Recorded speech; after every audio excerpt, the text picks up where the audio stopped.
জানুয়ারি মাসের সকাল, তবু বাইরে আজ খুব একটা কুয়াশা পড়েনি। ঝুল বারান্দায় দাঁড়িয়ে বৌঠানের যত্নে ফুটে ওঠা সদ্য চন্দ্রমল্লিকা আর বিভিন্ন প্রজাতির গাঁদা ফুলগুলো দেখছিলাম। কি অপরূপ সেই শোভা! আরও সব সুন্দর ফুল আছে। বৌঠান অনেকবার নামগুলো বলেছে, কিন্তু আমি বারবারই ভুলে যাই। আসলে বয়স হচ্ছে তো, ভুলে যাওয়াটা ইদানিং একটা অভ্যেসে দাঁড়িয়েছে। ঠিক যেমন গত সপ্তাহে ডায়েরিটা কোথায় রেখেছিলাম তা খুঁজতেই সারাটা দিন কাবার হয়ে গেল। বৌঠান বসার ঘরে চা দিয়ে আবার দেখলাম রান্নাঘরে ঢুকে গেল। ইচ্ছে করছিল আবার ডেকে খুব জ্বালাবো, ফুলগুলোর নামগুলো আবার শুনবো, কিন্তু না, থাক, বেচারি একা হাতে সংসারটা সামলায়। বিকেলে অবসরে এসে ওকে জ্বালানোটা অবশ্য ছাড়ব না। ব্যোমকেশকে দেখলাম নিজের ঘর থেকে বেরিয়ে বৈঠক ঘরে বসে চায়ের কাপে চুমুক দিচ্ছে। ব্যোমকেশ আমার দিকে তাকিয়েই বলে ওঠে, ইয়ে ভায়া, আর চায়ে অনীহা হলো নাকি? না না, অনীহা নয়, তোমার অপেক্ষাই করছিলাম। আর তাছাড়া বৌঠানের যত্নে বেড়ে ওঠা এই ফুলগুলো দেখছিলাম। ফুল জিনিসটা সত্যি মনকে ভালো করে দেয়, বলো? হ্যাঁ, তা ঠিক। ফুল পছন্দ করে না এমন মানুষ কিন্তু খুব কমই আছে। জানো অজিত, ফুল কিন্তু খুব সাধারণ একটা জিনিস নয়। প্রত্যেকটা ফুল কোনো না কোনো অর্থ বহন করে। কোনোটা শান্তির প্রতীক, আবার কোনোটা শোকের। ঠিকমতো পর্যবেক্ষণ করলে ফুলের ব্যবহার দেখেও অনেক সময় মানুষের মানসিক অবস্থা বোঝা যায়। হ্যাঁ, সেটা অবশ্য জানি। আচ্ছা অজিত, তুমি বলতে পারবে এমন কোনো ফুল যার উৎপত্তি বিদেশে কিন্তু আমাদের রাজ্যে খুব জনপ্রিয়? না, কোন ফুল? আজি শারদ প্রাতে। ব্যোমকেশ কথাটা বলতেই আমি থামিয়ে দিয়ে বলি, শিউলি ফুল।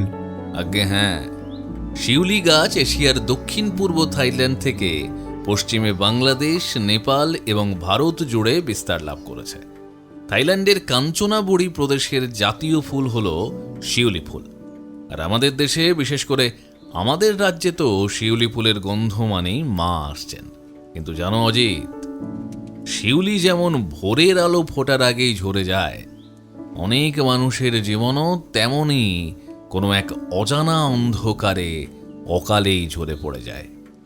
হ্যাঁ, তা ঠিক বলেছ। চায়ের কাপে চুমুক দিতেই টেলিফোনটা বেজে ওঠে। ব্যোমকেশ টেলিফোনটা ধরেই বলে, হ্যাঁ হ্যাঁ, ও আচ্ছা, ঠিক আছে, আমরা একটু পরেই বের হচ্ছি। ঠিক আছে, গিয়েই না হয় সবটা শুনবো। না না, অসুবিধে নেই। আর আমরা ট্যাক্সি নিয়ে যাব, অসুবিধে হবে না। ঠিকানাটা যেন কি? হ্যাঁ হ্যাঁ, শ্রীরামপুর তো। গলিটা চিনে নিতে অসুবিধা হবে না আশা করি। ব্যোমকেশ আমার দিকে তাকিয়ে লেখার জন্য ইশারা করে। আমিও খাতায় নোট করে নিই। শ্রীরামপুর দেশপ্রেম ও সমাজ সেবা সংস্থা। ব্যোমকেশ টেলিফোনটা নামাতেই আমি জিজ্ঞেস করলাম, কার টেলিফোন? পার্থসারথীবাবু বলছিলেন যে নিবারণ তালুকদারকে তারা হাসপাতাল থেকে নিজেদের আশ্রমে এনে রেখেছেন। হাসপাতালের পরিবেশ তাদের আর ভালো লাগেনি। বলেন যে সেখানে নাকি পুলিশের আনাগোনা বেড়েছে, আর নিবারণ বাবুর এই অবস্থায় ওনারা তাকে কোনোভাবেই মানসিক চাপের মধ্যে ফেলতে চাইছেন না। আর কি বললেন? বললেন যে নিবারণ বাবুর বিষয়টা নিয়ে আমাদের এগোতে। আজই ওনাদের আশ্রমে একবার যাওয়ার অনুরোধ করলেন। তাহলে তো আমাদেরকে কিছুক্ষণের মধ্যেই বেরিয়ে পড়তে হবে। হ্যাঁ সেটাই, আমিও তো কথা দিয়েছি আগেই, নিবারণ বাবুর এই অবস্থার কারণ তো ঠিকই খুঁজে বের করব। তুমি তৈরি হয়ে নাও। হ্যাঁ হ্যাঁ, ঠিক আছে ঠিক আছে। কথাটা বলেই আমি চায়ের কাপে শেষ চুমুকটা দিই। এক্ষেত্রে আপনাদেরকে আরও একবার মনে করিয়ে দিই, নিবারণ তালুকদারের কথাটা মনে আছে তো? মনে না থাকলেও আবার একবার বলে নিই। এর আগে জগৎবল্লভপুরের অপর্ণা দেবীর খুনের ঘটনায় যেই পাগলকে খুনি ভাবা হয়েছিল, সেই পাগলই আসলে নিবারণ তালুকদার। আসল খুনিকে ধরার পর নিবারণবাবুকে মানসিক হাসপাতালে নিয়ে যাওয়া হয়। তার ডাক্তারি পরীক্ষা নিরীক্ষাও করা হয়। জানা যায় নিবারণবাবুর সারা শরীরে বিভিন্ন জায়গায় গভীর আঘাতের চিহ্নসহ মাথাতেও আঘাতের চিহ্ন আছে। দেশপ্রেম ও সমাজ সেবা নামের একটি আশ্রমের পরিচালনা কমিটির দুজন সদস্য এই নিবারণ বাবুকে চিনতে পারেন, কারণ তারা তাদের আশ্রমের জন্য প্রচুর টাকার সাহায্য পেয়েছিলেন গত 2 বছর আগে এই মানুষটার থেকেই। আজ এই নিবারণ বাবুর এই অবস্থার কারণ তারা জানতেই ব্যোমকেশের শরণাপন্ন হয়। নিবারণ তালুকদার শ্রীরামপুরের বেশ নামজাদা জমিদার ছিলেন। জানা যায় আচমকায় তিনি গায়েব হয়ে গিয়েছিলেন। নিবারণ বাবুর পরিবারের কাউকেই জানানো হয়নি তাকে এই অবস্থায় পাওয়া গিয়েছে বলে। তবে সুদর্শন ও পার্থসারথী এরা দুজনেই সেই আশ্রমের সদস্য। তারা চাইছেন এই মানুষটার পরিস্থিতির কারণ উদ্ঘাটন করতে। রহস্যের জটটা এখানেই। একজন সম্পন্ন জমিদার কিভাবে হঠাৎ পাগল হয়ে রাজপথে নেমে এলেন? দুপুরের খাবার শেষে ট্যাক্সি নিয়ে আমি আর ব্যোমকেশ শ্রীরামপুরের উদ্দেশ্যে বেরিয়ে পড়ি। ট্যাক্সি ছুটতে থাকে। আমি অন্যমনস্ক ছিলাম। অজিত, বলো তো এই শ্রীরামপুরের নামটা কি ছিল আগে? দেখি মনে আছে কিনা। ফ্রেডরিক্স নগর। সেটাও তো অবশ্য ড্যানিশদের সময়। একদম। আর শ্রীরামপুরের কয়েকটা বিশেষত্ব? হ্যাঁ, বিশেষত্ব বলতে অনেক কিছুই আছে। যেমন বাংলা তথা ভারতের প্রথম ও দ্বিতীয় পাটকল, এশিয়ার প্রথম বিশ্ববিদ্যালয়, ভারতের দ্বিতীয় কলেজ, দ্বিতীয় গ্রন্থাগার। সত্যি দারুণ ঐতিহাসিক জায়গা এই শ্রীরামপুর। বাহ, বেশ বেশ। এই আভিজাত্যের ভেতরেই অনেক পুরনো কলঙ্ক ঢাকা পড়ে থাকে অজিত। নিবারণ তালুকদারের মতো মানুষের নিভে যাওয়ার পেছনে সেই পুরনো কোনো ইতিহাস নেই তো? কথাটা বলেই ব্যোমকেশ একটা সিগারেট ধরিয়ে জানালা দিয়ে তাকিয়ে ধোঁয়া ছাড়ে। কিছু একটা ওর মাথায় চলছে সেটা বুঝতে পারছিলাম। তবে আমিও জানতে চাই নিবারণ বাবুকে এভাবে পাশবিকভাবে আঘাত কারা করেছে, কিসের জন্য? সম্পত্তির জন্য? যা শুনলাম পার্থবাবু আর ওই সুদর্শনের মুখে যে তিনি খুবই সৎ এবং উদার মানুষ ছিলেন। তবে কারা এমন করেছে? ট্যাক্সি গিয়ে থামে একেবারে সেই আশ্রমের সামনে। ট্যাক্সি থেকে নামতেই সুদর্শন এগিয়ে আসে। ছেলেটার বয়স খুব একটা বেশি না, তবে সাদা ধুতি পাঞ্জাবিতে মুখটা কিন্তু বেশ নিষ্পাপ বোধ হয়। আশ্রমটা অনেকটা জায়গা জুড়ে। সামনে খোলা জায়গা আছে, সেখানে ছোট ছোট বাচ্চারা খেলছে। কিছু বয়স্ক বৃদ্ধ বৃদ্ধা মানুষকেও দেখা যাচ্ছে। তারা কেউ বা ফুল গাছে জল দিচ্ছে, কেউ বা বাচ্চাদের নিয়ে গল্প করছে। তৃতীয় তলের সুউচ্চ বাড়িটি দেখলেই বোঝা যায় কোনো জমিদারি হতো এখানে। দেওয়ালের বিভিন্ন জায়গায় শ্যাওলা পড়েছে। বড় বড় থামের পেছনে বাচ্চারা গিয়ে লুকিয়ে পড়েছে। আমাদেরকে দেখে পার্থসারথী বাবু এগিয়ে আসেন। আপনারা এসে গেছেন, আসুন আগে আমাদের অফিস ঘরে আপনাদের নিয়ে যাই, আমাদের আশ্রমের মহারাজের কাছে। উনিও নিবারণ বাবুর বিষয় নিয়ে বেশ উদ্বিগ্ন। পার্থসারথী বাবু মধ্যবয়স্ক, গলার স্বরও বেশ ভারিক্কি। পরনে ওই সাদা ধুতি পাঞ্জাবি। ওনার নাকের নিচে ছোট গোঁফ আছে। আমি আর ব্যোমকেশ সিঁড়ি দিয়ে উঠে গেলাম দোতলায়। সিঁড়ি দিয়ে উঠতেই খেয়াল করলাম দেওয়ালে অনেক পুরনো কিছু ছবি বাঁধিয়ে রাখা আছে। ব্যোমকেশ সেগুলো খুব মন দিয়ে দেখছিল। এই বাড়িটা তো মনে হচ্ছে প্রায় 50-60 বছর পূর্বের। তা আপনারা এই আশ্রমের জন্য এই বাড়িটা পেলেন কিভাবে? হ্যাঁ ব্যোমকেশ বাবু, আপনি ঠিকই বলেছেন। আসলে এই বাড়িটা এই আশ্রমের মহারাজ বাবা শিলাদিত্যর ঠাকুরদার বাবার বন্ধুর। তারা বাংলাদেশে সপরিবারে চলে গেলে এটা দিয়ে যান। তারপর থেকে এখানেই বাবা শিলাদিত্যর পরিবার বসবাস করতে থাকে। বাবার আর পরিবারের কেউ নেই, সম্পত্তিও প্রচুর আছে। তাই এই সমাজসেবা আশ্রম তিনি খোলেন।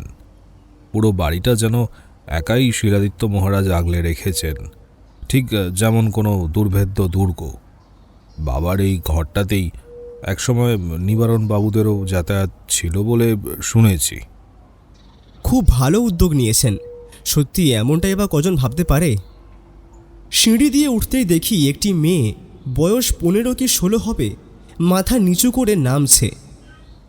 আরে পদ্ম, তুই ওপরে কি করছিলিস? বাবা ডাকছিলেন তাই। ওনার সেই চশমার খাপটা পাচ্ছিলেন না তো, তাই আমাকে ডাকলেন। ও আচ্ছা, তুই নিতাইদাকে সকলের জন্য চা দিয়ে যেতে বলিস তো। ঠিক আছে। মেয়েটা উত্তরটা এতটা নিচু স্বরে দিচ্ছিল যে ঠিক মতন শোনাই যায় না। অফিস ঘরে ঢুকতেই দেখি দরজার বাইরে লেখা বাবা শিলাদিত্য মহারাজ। শিলাদিত্য মহারাজ হাত জোড় করে এক গাল হাসি নিয়ে দাঁড়িয়ে আছেন। আসুন আসুন ব্যোমকেশ বাবু। আর আপনি অজিত বাবু, তাই তো? ব্যোমকেশও হাত জোড় করে। আমিও হাসি মুখে বলি, আগে হ্যাঁ, আমি অজিত বন্দ্যোপাধ্যায়। সত্যি সুদর্শন আর পার্থসারথীর কাছে আপনাদের কথা এতবার শুনেছি যে আপনাদেরকে চাক্ষুষ দেখার ইচ্ছে খুব ছিল। আজ সেই ইচ্ছে পূরণ হলো। আহ রে, সে কি! এ তো আমাদের সৌভাগ্য। আপনি এত ভালো একটা কাজের উদ্যোগ নিয়েছেন, এত শিশু দুস্থ মানুষদের পাশে আছেন। পরিবারের কেউ তো নেই, তাই এরাই আমার পরিবার। এদের নিয়েই থাকি। বাবা শিলাদিত্য মহারাজের পরনে গেরুয়া বসন, মাথায় স্বামীজির মতন পাগড়ি বাঁধা, চোখে গোল ফ্রেমের চশমা, বয়স প্রায় 50-এর কাছাকাছি। অফিস ঘরের ভেতরেও স্বামীজির কিছু দুষ্প্রাপ্য ছবি বাঁধিয়ে রাখা। তাহলে এবার আমরা আসল কথায় আসি। কি বলেন শিলাদিত্যবাবু? হ্যাঁ, নিশ্চয়ই। নিবারণ তালুকদার, তিনি তো এখানকার জমিদার ছিলেন, তাই না? পাশের গ্রামে জমিদার ছিলেন, বেশ নামডাক ছিল তার। তার ঠাকুরদার সাথে ব্রিটিশদের বেশ খাতির ছিল। গ্রামে নিবারণ বাবুর প্রতি সকলের শ্রদ্ধা সম্মান রয়েছে। তার বাপ ঠাকুরদার নামটা সে রেখেছে। কিন্তু হঠাৎ করে কি যে হলো, জানা যায় একদিন আচমকা তিনি গ্রাম ছেড়ে কোথাও চলে গেছেন। পরিবারের লোকেরা অনেক খোঁজার চেষ্টা করেছে, কিন্তু না, কোনো খবর পাওয়া যায়নি। আর সেটাও 2 বছর আগের কথা। কিন্তু আচমকা সুদর্শন আর পার্থসারথী নিবারণ বাবুকে জগৎবল্লভপুরের কৌশিকী সেতু থেকে উদ্ধার করে। আমরা পত্রিকায় বিজ্ঞাপন দিয়ে থাকি মাঝে মধ্যেই। দুস্থ শিশু, অসুস্থ মানুষ, যাদের দেখার কেউ নেই, তাদের আমরা আমাদের আশ্রমে নিয়ে আসি। এমনই একদিন টেলিফোন আসে যে কৌশিকী সেতুর ওপর একটা পাগল দীর্ঘদিন ধরে আছে। সারা শরীর দিয়েও দুর্গন্ধ খুব ছুটছে। এরপর তো তার ওপর আবার খুনের দায় চাপানো হয়। আপনি সেই রহস্যের উদ্ঘাটন করলেন। আমরা এখন ওনার খেয়াল রাখার সব রকম ব্যবস্থা করেছি। সুদর্শন বলছিল নিবারণ বাবুকে এখানেই নাকি এনে রাখা হয়েছে। হ্যাঁ, হাসপাতালে থাকলে কি আর ঠিক মতন চিকিৎসা হবে? আর যাই হোক, আমাদের আশ্রমের জন্য উনি তো কম করেননি। কিন্তু আমার মনে হয় হাসপাতালে থাকলে উনি দ্রুত সুস্থ হয়ে উঠতেন। ওখানে নিখুঁত নার্সিং আর ডাক্তারদের কড়া নজরে থাকবার সুযোগটা পাওয়া যেত। আসলে আমাদের নজরে থাকলে আমরা ঠিক মতন শুশ্রূষা করতে পারবো, যত্ন করতে পারবো, সেজন্যই। আচ্ছা, আপনি নিবারণ বাবুর পরিবারের লোকজনদের জানাতে না করছেন কেন? ব্যোমকেশকে দেখলাম টেবিলে হাতের কনুই ঠেকিয়ে ঠোঁটে আঙুল ছুঁয়ে কিছু একটা ভাবছে। অনেকক্ষণ নিশ্চুপ থেকে ব্যোমকেশ উত্তর দেয়, কারণ তো আপনিও বুঝতে পারছেন। নিশ্চয় নিবারণ বাবুর শারীরিক অবস্থা দেখেছেন। না, আমি এখনো দেখিনি। আসলে ব্যস্ত ছিলাম যে, সেজন্যই। পার্থই সব দেখাশোনা করছে ইদানিং। চলুন তবে দেখুন আগে। পার্থসারথী বাবু, আমরা বেশি সময় নষ্ট করব না এখানে। আগে নিবারণ বাবুর শারীরিক অবস্থাটা দেখতে চাই। হ্যাঁ, চলুন তবে। এরপর আমি, ব্যোমকেশ, বাবা শিলাদিত্য মহারাজ, সুদর্শন ও পার্থসারথী বাবু একসাথে 3 তলার একটি ছোট্ট ঘরে যাই। সেখানে মেঝেতে মাদুর পেতে রাখা আছে। সেখানেই নিবারণ ঘুমিয়ে আছেন। সকলেই কাছে যাই। ঘুমের ওষুধ দেওয়া হয়েছে। আসলে জেগে থাকলেই খুবই চিৎকার করে, তাই ডাক্তার এসে ওষুধ দিয়ে গেছেন। দেখুন শিলাদিত্যবাবু, নিবারণবাবুর সারা শরীরে আর মাথায় আঘাতের চিহ্ন। নিশ্চয় কোনো তো কারণ থাকবে যে কারণে তার উপর আঘাত করা হয়েছে। আপনি বলছেন নিবারণবাবু অতি সজ্জন ব্যক্তি ছিলেন, তাহলে তার সাথে কেন এমন হলো? হতে পারে পরিবারের কেউ এর পেছনে আছে, তাই নয় কি? নিবারণবাবুর সেই বিশাল ভূসম্পত্তি এখন কার দখলে আছে সেটা খোঁজ নেওয়াটা বোধহয় জরুরি। হ্যাঁ, এটা তো আমি ভেবে দেখিনি। সত্যি আপনার বুদ্ধিমত্তা প্রখর। আপনি সেজন্যই ডিটেকটিভ। ডিটেকটিভ নয়, বলুন সত্যান্বেষী, ওটাই শুনতে বেশি ভালো লাগে। ঠিক আছে, তাহলে বলতে হবে সত্যান্বেষী ব্যোমকেশ বক্সী। নিবারণবাবু যে উধাও হয়ে গেছেন সেটা কি আপনারা পুলিশকে জানিয়েছিলেন? হ্যাঁ, সে তো 2 বছর আগে তার পরিবারের লোকজনই করেছে। আমরা আর এইসব বিষয়ে কিছুই জানি না। একদমই তাই। আচ্ছা, তাহলে এখন আমরা আসছি। আমাদের তদন্ত এগোতে হবে তো, প্রয়োজনে আবার আসবো। আর হ্যাঁ, নিবারণবাবুর খেয়াল রাখবেন। আপনি নিশ্চিন্তে থাকুন। নিবারণ বাবুর সঠিকভাবে খেয়াল রাখার জন্যই তো এখানে তাকে নিয়ে আসা। কিন্তু আপনারা তো চা খেলেন না। পরে অন্য সময় না হয়। আমরা নিচে নেমে আসি। ব্যোমকেশ ধীর পায়ে হাঁটতে হাঁটতে আশ্রমটার চারিদিকে তাকিয়ে দেখতে থাকে। কিছুক্ষণ আগে যেই পদ্ম নামের মেয়েটাকে দেখলাম, সে দেখি বারান্দার এক কোণে চুপ করে বসে আছে। ব্যোমকেশ তার দিকে এগিয়ে যায়, 2-4 কি কথা জিজ্ঞেস করতে থাকে। কি জিজ্ঞেস করছিল বুঝতে পারছিলাম না দেখে আমরা কাছে গেলাম, কিন্তু ব্যোমকেশ উঠে দাঁড়ায়। বাপ মা মরা মেয়ে, এই তো একটুখানি বয়স, মামা মামির কাছেই থাকতো, তাই আশ্রমে নিয়ে এলাম। ও এখানে থেকে লেখাপড়াটা তো করতে পারবে, 2 বছর থেকে এখানেই আছে। চলো অজিত, বেরোনো যাক। হ্যাঁ চলো।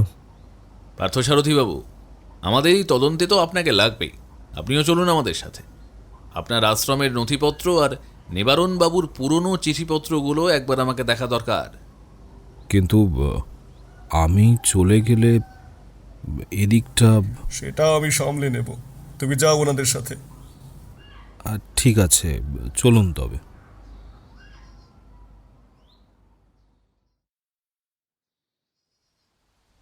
এরপর আমি, ব্যোমকেশ আর পার্থসারথী বাবু মিলে সেই গ্রামের বিভিন্ন বাড়িতে নিবারণ বাবুর কথা জিজ্ঞেস করলে কেউ বলতে পারে না। সবার শুধুই একই কথা, আচমকা কোথায় গেছে জানা নেই। নিবারণ বাবুর নামটাই যেন এক একজনের মনে রাগের সঞ্চার করছে। লক্ষ্য করলাম গ্রামের সাধারণ মানুষের চোখে মুখের সেই আগের ভক্তি আর নেই। নিবারণ বাবুর নামটাই যেন এক একজনের মনে রাগের সঞ্চার করছে। হয়তো গত 2 বছরে জমিদারির শাসন বা শোষণের ধরন বদলেছে, যার দায় গিয়ে পড়ছে নিখোঁজ মানুষটার ওপর। পার্থসারথীবাবু, চলুন থানায় যাওয়া যাক। একবার অফিসারের সাথে কথা বলতে হবে। হ্যাঁ চলুন।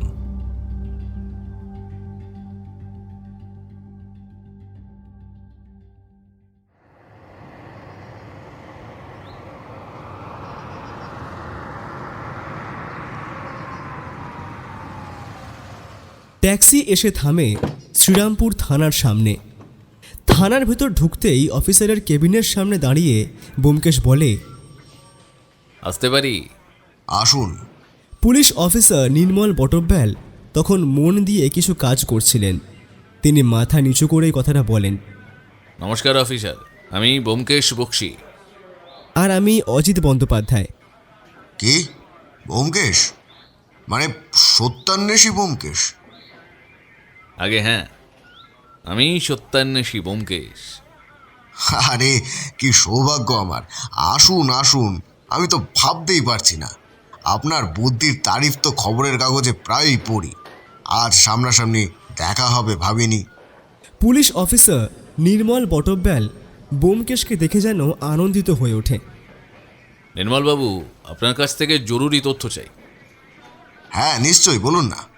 2 বছর আগে নিবারণ তালুকদার হঠাৎ করে উধাও হয়ে যান। সেই অভিযোগ নিশ্চয়ই থানায় করা হয়েছে। নিবারণ তালুকদার মানে জমিদার বাবু? হ্যাঁ, অভিযোগ তো পড়েছিল একটা। শীতের সন্ধ্যা 2 বছর আগে তিনি রাতের বেলায় বাড়ি থেকে বেরিয়েছিলেন, তারপর আর ফেরেননি। আর অনেক চেষ্টা করার পরেও কোনো খোঁজ পাওয়া যায়নি। আর অন্য কোনো অভিযোগ পড়েনি? আগে পরের কোনো বিষয়? না ব্যোমকেশবাবু, নিবারণবাবু খুবই সৎ প্রকৃতির ও দায়িত্ববান ছিলেন। গরিবের কষ্টে তার মন কাঁদত। তিনি কখনোই মানুষের খারাপ করেনি। কিন্তু হঠাৎই একদিন কি যে হলো। নিখোঁজ হওয়ার অভিযোগ কে করেছিলেন? নিবারণবাবু দাদা হরিমোহন তালুকদার। ঠিক আছে, অনেক ধন্যবাদ অফিসার। প্রয়োজন হলে আবার আসবো। আহ রে, নিশ্চয়ই ব্যোমকেশবাবু। নির্মলবাবু, আজ আসছি তবে। আমরা থানা থেকে বেরিয়ে আসি। ট্যাক্সিতে বসতেই ব্যোমকেশ জিজ্ঞেস করে, নিবারণবাবুর বাড়িতে কে কে আছেন বর্তমানে? ওনার দ্বিতীয় পক্ষের স্ত্রী, একটি মেয়ে ছাড়া আর কেউ নেই। নিবারণবাবুর দাদারা সবাই সবার মতন আলাদা থাকেন। তবে নিবারণবাবুর সমস্ত জমিদারি দেখছেন তাদেরই নায়েব, আর সহযোগিতা করছেন তার স্ত্রী। চলুন তবে নিবারণবাবুর স্ত্রীর সাথে কথা বলা যাক। নিখোঁজ হওয়ার আগে স্বামী স্ত্রীর সম্পর্ক কেমন ছিল তা জানা খুব জরুরি। ট্যাক্সি ঊর্ধ্বশ্বাসে ছুটতে থাকে।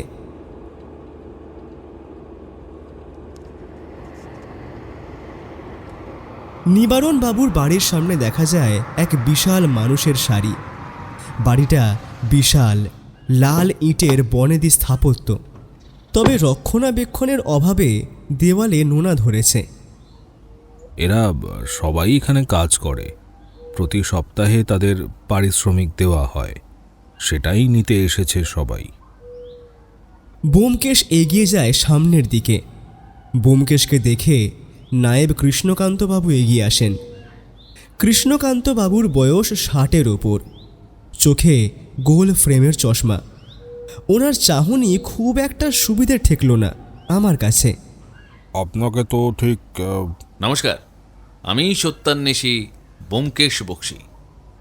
বিশেষ কারণে আপনার সাথে কিছু কথা আছে। নমস্কার, ব্যোমকেশ বক্সী, সত্যান্বেষী অর্থাৎ গোয়েন্দা। কিন্তু হঠাৎ আমাকে কেন প্রয়োজন? আমি তো খুন চুরি কিছুই করিনি। আরে ভয় পাওয়ার কিছু নেই। আপনার কাছ থেকে শুধু কিছু বিষয় জানতে চাই, আর আমার বিশ্বাস আপনার কাছ থেকেই সঠিক তথ্য পাওয়া যাবে। ঠিক আছে, বলুন কি জানতে চান। আচ্ছা, বুঝতে পেরেছি, আপনারা জমিদার বাবুর নিখোঁজ হওয়ার বিষয়ে তদন্ত করছেন। কিন্তু তিনি তো 2 বছর আগেই কোথায় গেছেন আমরা কেউই জানি না। তবে হ্যাঁ, ওনার মতো এমন ভালো মানুষ হয়তো খুবই কম দেখা যায়। এই গ্রামের মানুষের জন্য তিনি কি না করেছেন। কিন্তু হঠাৎ করে তিনি নিখোঁজ হয়ে গেলেন, তার কোনো কারণ নেই। ততক্ষণে আমরা জমিদার বাড়ির বিশালাকার বৈঠক ঘরে বসে রয়েছি। সিলিং থেকে ঝোলানো পুরনো ঝাড় লণ্ঠনটায় ধুলোর আস্তরণ জমেছে। ঘরের এক কোণে একটা বড় গ্রামাফোন মেশিন রাখা। ইতিমধ্যে বাড়ির চাকর আমাদের 4 জনের জন্য চা নিয়ে এসে রাখে। ব্যোমকেশ সহ সবাই আমরা চায়ে চুমুক দিলেও কৃষ্ণকান্তবাবু চা খেতে চাইলেন না। আসলে কারণ হয়তো একটা কিছু আছে। জমিদার বাবু নিঃসন্তান ছিলেন। গত 10 বছর আগে তার স্ত্রী কলেরায় মারা যান। তিনি একাই তার জমিদারি দেখছিলেন। আর পাশের গ্রামেরই একজন কাপড়ের ব্যবসায়ী রথীন্দ্রনাথ সেনের হঠাৎ মৃত্যুতে তার স্ত্রী এবং মেয়ে অসহায় হয়ে পড়েন। তারপরই আচমকা জানতে পারি জমিদারবাবু রথীনবাবুর বিধবা স্ত্রী সর্বরীকে বিয়ে করেন। গত 3 বছর আগে বিয়ে হওয়ার পর প্রথম 1 বছর তো সব ঠিকই ছিল। একদিন রাতে সর্বরী দেবী আর জমিদারবাবুর মধ্যে তুমুল অশান্তি হয়। আমরা কেউ সাহস করে কিছুই জিজ্ঞেস করতে পারিনি। পরদিন সকালে সর্বরী দেবী সবাইকে জানান জমিদারবাবু কোথায় গেছেন তিনি জানেন না। এরপর অনেক খোঁজাখুঁজি চলে, কিন্তু সবই ব্যর্থ হয়। কৃষ্ণকান্তবাবু এতক্ষণ কথাগুলো বলতে থাকেন। পরনের শালটা শরীরে রাখেন। হরবরী দেবী আর তার মেয়ের সাথে কিছু কথা বলা যাবে? এখন তার অনুমতি প্রয়োজন। তিনি তো সবার সাথে কথা বলেন না। নিবারণবাবু চলে যাওয়ার পর থেকে তিনি নিজেকে অনেকটা অন্তরালে নিয়ে গেছেন। তবু আমাদের কিছু কথা তো বলতেই হবে, অন্তত নিবারণবাবুর নিখোঁজ হওয়ার রহস্য উদ্ঘাটন করার জন্য। ঠিক আছে, আমি দেখছি। এই, কে আছিস আশেপাশে? একবার এই ঘরে আয় দেখি। কৃষ্ণকান্তবাবু দরজার কাছে গিয়ে উচ্চস্বরে ডেকে বলেন, আবার এসে কেদারায় গা এলিয়ে দেন। কিছুক্ষণ পর একজন মধ্যবয়স্ক চাকর এসে উপস্থিত হয়। পরনে ধুতি, খালি গা আর ঘাড়ে গামছা। আজ্ঞে নায়েব মশাই, এই আপনি ডাকছিলেন? গৌর, তুই গিয়ে কর্তামাকে বল কয়েকজন লোক ওনার সাথে কথা বলতে চান। অনেক দূর থেকে এসেছেন, তিনি কথা বলবেন কিনা জিজ্ঞেস কর। ঠিক আছে কর্তা। আচ্ছা শোন, বলবি যে ওই ব্যোমকেশ বক্সী এসেছেন। ঠিক আছে, আমি এক্ষুনি কর্তা মাকে গিয়ে শুধোচ্ছি। আচ্ছা, 2 বছর পর হঠাৎ করে জমিদার বাবুর নিখোঁজের তদন্ত কেন? জমিদার বাবুর কি খোঁজ পাওয়া গেছে কোনো? না, আসলে তিনি তো এই গ্রামের জন্য কম করেননি। ওনার কোনো খবরও নেই। তিনি বেঁচে আছেন না মারা গেছেন সেটা জানি না। ব্যোমকেশবাবু অনেক রহস্য খুঁজে বের করেছেন, তাই আমি আর সুদর্শন ব্যোমকেশবাবুর সাথে সাক্ষাৎ করি। কিন্তু এতদিনে কি আর সেসব করে কিছু হবে? তার যদি আসারই হতো তবে চলেই আসতো। নায়েব মশাই, কর্তা মা তার বসার ঘরে ডাকলেন। আমি ব্যোমকেশ, পার্থসারথী আর নায়েব কৃষ্ণকান্তবাবু সর্বরী দেবীর বৈঠক ঘরে গিয়ে বসি। সারা ঘরটা বেশ গোছানো, বিদেশি সব চিত্রকরের আঁকা ছবি বাঁধাই করে ঝোলানো, কিন্তু ঘরে কোথাও নিবারণবাবুর ছবি পেলাম না। সর্বরী দেবীরও ছবি আছে, কিন্তু নিবারণবাবুর ছবি না থাকাটা সত্যি অস্বাভাবিক। সর্বরী দেবীর ঘরে ঢুকতেই আমি হতবাক হয়ে যাই।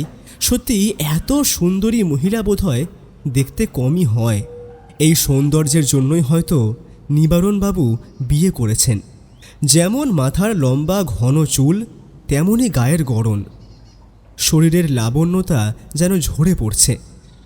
এক মুহূর্তের জন্য যে কেউ তার দিকে তাকালে তার মোহে পাগল হবেই। পরনের শাড়িটি অতি যত্নে গুছিয়ে পরা, মাথার চুল বিনুনি করে সামনের দিকে ফেলে দিয়েছে। আমাদের সামনে এসে বসেন, কিন্তু তার একটা জিনিস বড় অদ্ভুত লাগছিল, বেমানানো বটে। সর্বরী দেবীর প্রথম স্বামী মারা গিয়েছেন, আর দ্বিতীয় স্বামী এমন করে নিখোঁজ হওয়ার পরেও তার চোখে মুখে কোনো অসহায়তা খেয়াল করলাম না, বরং নিজের যত্নে বোধহয় বেশি সময় দেন তিনি। নমস্কার, আমি ব্যোমকেশ বক্সী। আমি পার্থসারথী বসু। আমি বাবা শিলাদিত্য মহারাজ আশ্রমেই থাকি। নিবারণবাবু আমাদের আশ্রমের জন্য অনেক কিছু করেছেন। উনি এভাবে নিখোঁজ হয়ে যাওয়া সত্যি দুঃখের। নমস্কার, আমি সর্বরী দেবী। সত্যি বলতে আমি আপনাদের ঠিক কাউকেই চিনি না, মাফ করবেন। আমি তো খুব একটা বাইরে বের হই না, তাই। সর্বরীর শারীরিক সৌন্দর্যের মতোই তার গলার স্বরটাও অপরূপ সুন্দর, যেমন নম্র তেমনই মৃদু।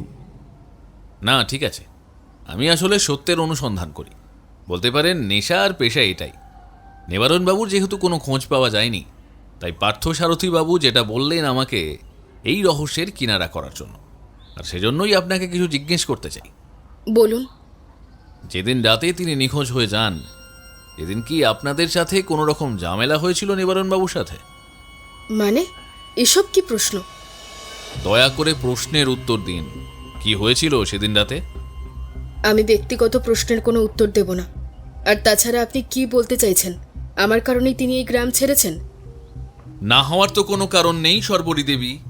আপনার স্বামী নিখোঁজ হয়েছে আর আপনি থানায় গিয়ে একটা অভিযোগও জমা করেননি। এর কারণ কি দাঁড়ায় বলতে পারেন? আপনি শুধু বলুন সেদিন রাতে কি হয়েছিল। কি বলতে চাইছেন কি? আপনি কিন্তু স্পর্ধার বাইরে কথা বলছেন। কিছুক্ষণ ঘরে নিস্তব্ধতা বিরাজ করে। আমিও দেখছিলাম ব্যোমকেশ একেবারে এভাবে কথায় আক্রমণ করবে বুঝিনি। সর্বরী দেবীর গলার স্বরেরও পরিবর্তন হয়েছে। ওদিকে কৃষ্ণকান্তবাবুও বেশ হতচকিত হয়েছেন বুঝতে পারছিলাম। কিন্তু ব্যোমকেশ যা করে বুঝেই করে, তাই ওকে আমি বাধা দেব না। নিশ্চয়ই ওর মাথায় কিছু চলছে। সর্বরী দেবী ঘামতে শুরু করেছেন এই শীতের বিকেলে। তিনি আঁচল দিয়ে ঘাড় গলা মুছে নেন। কি হলো বলুন, আপনার সাথে নিবারণবাবুর শেষ কথা কি হয়েছিল? আপনাদের মধ্যে কিছু নিয়ে কি ঝগড়া হয়েছিল? আমি এই মুহূর্তে কিছু বলতে পারবো না, আপনারা আসতে পারেন। সর্বরী উঠে দাঁড়িয়ে চলে যেতে নেয়, কিন্তু ব্যোমকেশ বলে ওঠে, আপনি বোধহয় আমাকে সত্যিই জানেন না। আমার নাম ব্যোমকেশ বক্সী। সত্যান্বেষণ করা আমার নেশা। আমি ঠিকই উদ্ধার করব এর আসল রহস্য, আর আপনি বাধা দিতে চাইলেও পারবেন না। সর্বরী দেবী আর কোনো উত্তর না দিয়েই ভেতরে চলে যায়। আমি জানতাম উনি কোনো প্রশ্নেরই উত্তর দেবেন না। উনি কারোর সাথেই কথা বলতে চান না সেভাবে, আর সেজন্য নিবারণবাবুর পরিবারের কারোর সাথে তার সম্পর্কটাও ভালো নয়। দেখুন, আপনার যদি কোনো সহযোগিতার দরকার হয় আমাকে বলবেন, আমি সবসময় আপনাকে সাহায্য করব। এতে যদি কিছু রহস্য খুঁজে বের হয়। অনেক ধন্যবাদ। আমরা উঠে দাঁড়াতেই একটি ছেলে, প্রায় বয়স 30 হবে, মাথার উস্কো খুস্কো চুল, ছিপছিপে চেহারা, হন হন করে হেঁটে গেল সর্বরী দেবীর ঘরের দিকে।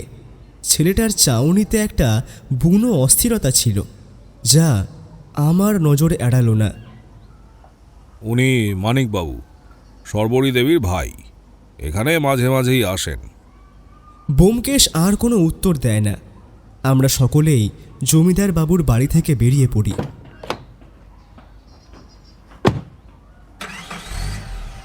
আচ্ছা শুনুন, আপনাদের রাতে ফিরতে হবে না। আমরা কিন্তু আশ্রমেই আপনাদের থাকার ব্যবস্থা করেছি। কিন্তু আমি তো সেসব জানি না। ব্যোমকেশ, তুমি তো আমাকে রাতে থাকবার কথা কিছু বলনি। ব্যোমকেশ, এই ব্যোমকেশ। ব্যোমকেশ কোনো কিছু নিয়ে খুব ভাবছিল।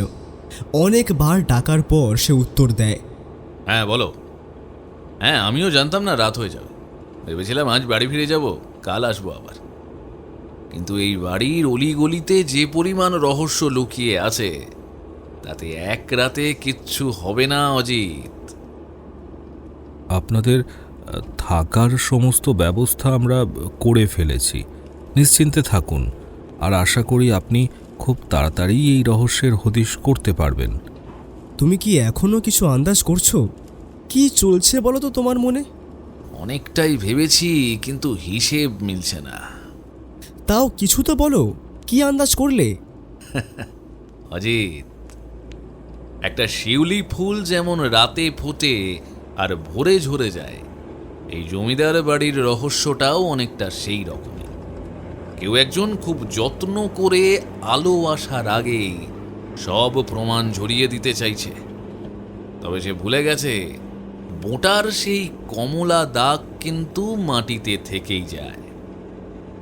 আমি ব্যোমকেশের উপমা শুনে চুপ করে গেলাম। রহস্য যে আরও ঘনীভূত হচ্ছে তা বুঝতে বাকি রইল না। ব্যোমকেশ একটা সিগারেট বের করে আমার দিকে এগিয়ে দেয়, নিজেও ঠোঁটে নেয়। সিগারেট জ্বালিয়ে ও যখন ধোঁয়া ছাড়ে, তখন আমার ব্যোমকেশকেই কেমন যেন রহস্যময় মনে হয়। আমার কেন যেন মনে হচ্ছে এই সর্বরী দেবী কিছু তো একটা লুকোচ্ছেন। উনি যেভাবে কথা বলছিলেন তাতে সন্দেহ হওয়াটা খুব স্বাভাবিক।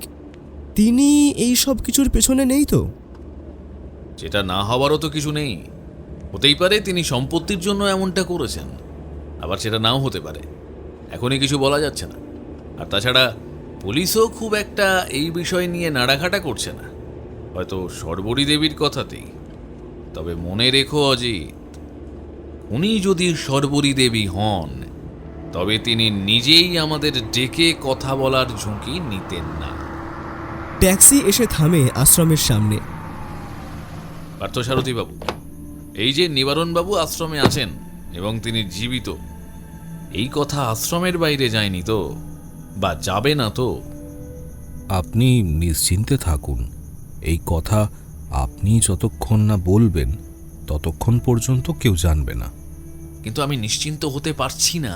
আমার কেন যেন মনে হচ্ছে নিবারণ বাবুর সাথে ঘটে যাওয়া ষড়যন্ত্রের মূল নায়ক এতক্ষণে জেনে গেছে যে নিবারণ বাবু জীবিত, আর সেজন্য নিবারণ বাবুর সুরক্ষার ব্যবস্থা আরো আরো ভালো করতে হবে।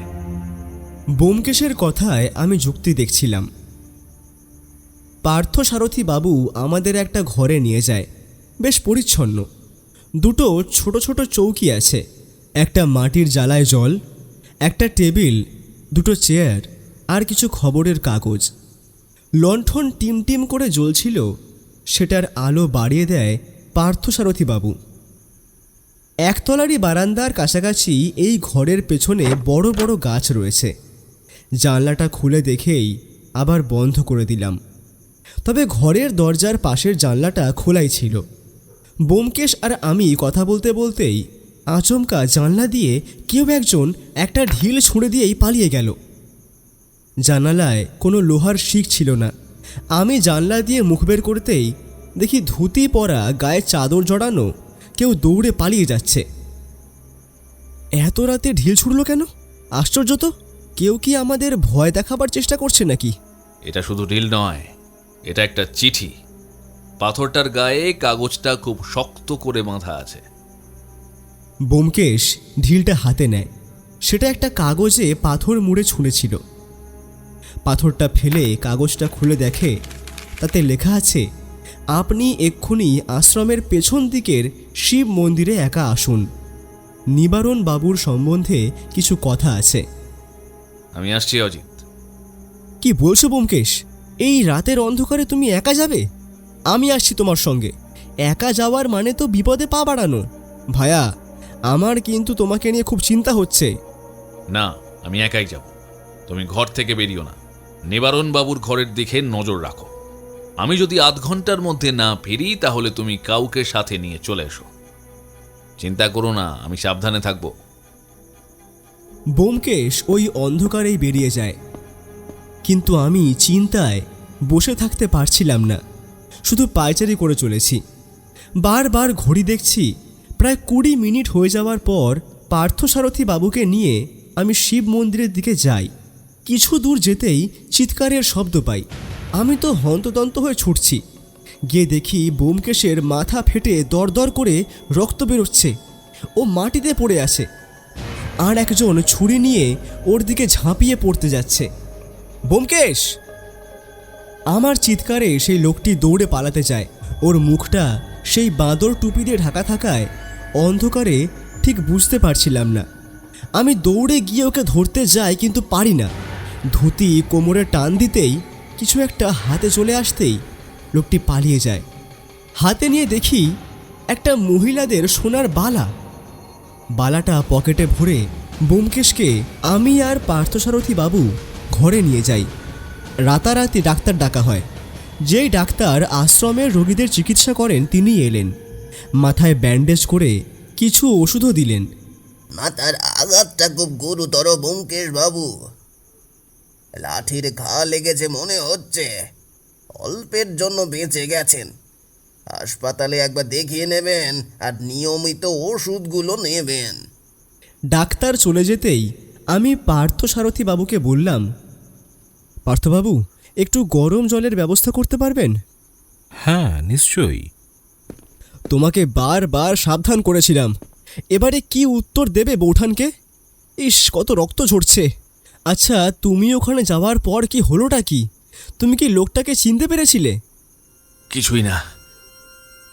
আমি শুধু মন্দিরে গিয়ে শিব মূর্তির দিকে তাকিয়ে প্রণাম করতেই পেছন থেকে মাথায় কেউ লাঠি দিয়ে আঘাত করে। আমি কিছু বোঝার আগে 4-5 জন একসাথে আমাকে এলোপাথাড়ি মারতে শুরু করে। আমিও কয়েকজনকে মারতে শুরু করি, কিন্তু মাথার যন্ত্রণায় পেরে উঠছিলাম না। তারপর আবারও ওরা মাথায় আঘাত করতে নিচে পড়ে যেতেই ওদের মধ্যে একজন ছুরি উঁচিয়ে এগিয়ে আসতেই তুমি চিৎকার করো আর বাকিরা দৌড়ে পালিয়ে যায়। ওদের মারার ধরন দেখে মনে হচ্ছিল ওটা পেশাদারদের কাজ, কিন্তু একজনকে তো তুমি ধরেই ফেলেছ। ও হ্যাঁ, এই দেখো, ওই লোকটার কোমরে ধুতির কোচে এই বালাটা লুকোনো ছিল। দেখে তো মনে হচ্ছে জমিদার বাড়ির কারো। কই কই দাও দেখি। খুব চেনা চেনা লাগছে এই বালাটা। হ্যাঁ, এটা তো সর্বরী দেবীর হাতেই দেখেছি। সেই লোকটার হাতে কি করে গেল? সেটাই তো ভাবছি, তাহলে কি সর্বরী দেবী এই লোকগুলোকে পাঠিয়েছে তোমাকে মারবার জন্য? এখনই বলা সম্ভব নয়, আমার আরো কিছুটা সময় লাগবে। তবে প্রমাণটা বড্ড সহজ অজিত, কিন্তু এর পেছনে অন্য কোনো চাল থাকতে পারে। ব্যোমকেশ আরও কিছু বলতেই যাচ্ছিল, তখনই শিলাদিত্যবাবু, সুদর্শন, পার্থসারথী সবাই ছুটে আসেন। ব্যোমকেশ বাবু, আপনি ঠিক আছেন তো? আচমকা এমন ঘটনার জন্য সত্যি দুঃখিত ব্যোমকেশ বাবু। বুঝতেই পারছি না কারা এমন করলো আর কেনই বা করলো। ইস, কত রক্ত ঝরেছে। আমি আমি এখন ঠিক আছি। অন্তত আমি কারণটা বুঝতে পেরেছি আমার উপর চড়াও হওয়ার। এই তদন্ত বন্ধ করার জন্যই তাদের আক্রমণ। কিন্তু ওরা জানে না এবার আমি এর শেষ দেখেই তবে ছাড়ব। আপনি কি মুখ দেখতে পেরেছেন কারো? না, কাউকেই চিনতে পারিনি। তবে কারা করিয়েছে ঠিক খুঁজে বের করব।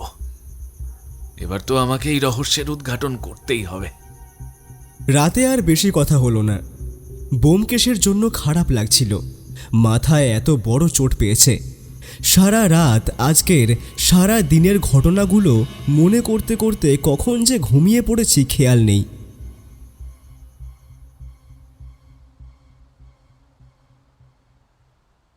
সকালে ঘুম ভাঙতেই দেখি চৌকিতে ব্যোমকেশ নেই। আরে, মানুষটা এই অবস্থায় গেল কোথায়? ঘর থেকে বেরিয়ে খুঁজতে থাকি, না, কোথাও নেই। সুদর্শন আর পার্থসারথী বাবুকেও খুঁজতে থাকি। হঠাৎই পার্থসারথী বাবুকে দেখতে পেয়ে ছুটলাম। আচ্ছা, ব্যোমকেশকে ঘরে দেখছি না, আপনাকে কিছু বলে গিয়েছে কি যে কোথায় গিয়েছে? সে কি, ব্যোমকেশবাবু ঘরে নেই? কাল রাতের ওই ঘটনার পরও ছুটছেন, কোথায় যে গেলেন? সুদর্শন বাবু কি বলতে পারবে সে কোথায়? সে তো অনেক সকালেই শহরের দিকে গেছে, কি দরকারে যেন, কেন যাচ্ছে বলে যায়নি। না, এবারে সত্যিই দুশ্চিন্তা হচ্ছে। ওই মাথায় ব্যান্ডেজ নিয়ে কোথায় যে গেল? এই গ্রামের সবাইকেই কেন যেন আমার খুব সন্দেহজনক মনে হচ্ছে। কাউকেই বিশ্বাস করা যায় না। ঘড়িতে দেখলাম সকাল 10টা বাজে। আশ্রমের বাইরে খোলা জায়গাটায় অকারণে পায়চারি করছি। বাচ্চারা স্কুলে যাওয়ার জন্য তৈরি হচ্ছে। বৃদ্ধ বৃদ্ধারা সব রোদে বসে রয়েছেন। তাদের যত্ন আরতি করার জন্য কিছু মহিলা রয়েছেন। সকাল থেকে 3 বার পার্থসারথী বাবু চা খাওয়ার কথা বলল, কিন্তু ব্যোমকেশ সুস্থভাবে ফিরে না আসা পর্যন্ত আমার গলা দিয়ে কিছুই নামবে না। প্রায় আরও আধ ঘন্টা পরে দেখছি একজনের গরুর গাড়িতে করে এসে আশ্রমের সামনে এসে নামে ব্যোমকেশ। আমি ওকে দেখেই ছুটে যাই। আরে, তুমি কোথায় গিয়েছিলে? অন্তত আমাকে ডাকবে তো। মাথায় এত বড় আঘাত নিয়ে তোমার এই জিনিসটাই না আমার একেবারে অপছন্দ। শান্ত হও ভায়া, শান্ত হও। আমি ঠিক আছি। ওই একটু যন্ত্রণা আছে। আর তাছাড়া তোমার সকালের কাঁচা ঘুমটা নষ্ট করতে মন চাইল না। তবে ফিরে এসেছি আমি, চিন্তার কোনো কারণ নেই। চলো চা খাওয়া যাক। আপনি কি ব্যোমকেশ বক্সী? একটি 15 কি 16 বছরের ছেলে হঠাৎই এসে বলে, ছেলেটা এই আশ্রমের নয়, এখানকার হলে এতক্ষণ নজরে আসতো। হ্যাঁ, কেন, কিছু বলবে? এটা নিন। ছেলেটা একটা কাগজের খাম দিয়েই দৌড়ে পালায়। আমি কিছু জিজ্ঞেস করতেই পারলাম না। এটা কি? আরে, আবার চিঠি!